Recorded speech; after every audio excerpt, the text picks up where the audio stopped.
Мектеп лигасының қатысушылары, шақырылған қонақтар, uyuşturucu комитеті. Өзіңіздерге белгілі болғандай 21 жылы ушул мектеп лигасы долбоору ишке ашкан болчу. 21 жылы республикабыздын аймагынан бардык мектептерден 1778 команда катышкан эле.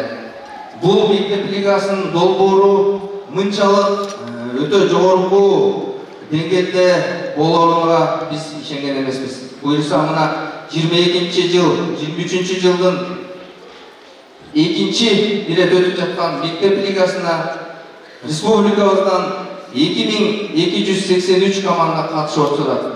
Бул Кыргызстаныбызга жаштардын өсүүсүнө, жаш муумдун келечегине, спорт Кыргызстаныбызга жакшы тараганына далил болуп турат. Бардыгыңарды бүгүнкү майрамдар менен чын жүрөктөн куттуктайм. Бул мектеп лигасынын долбоорунда спорттун 4 түрү боюнча мелдештер өтүп жатат. Бүгүн финалдык беттешүүлөр башталат. Алар волейбол, баскетбол, футбол жана жаңы кошулган шахмат боюнча оюндар.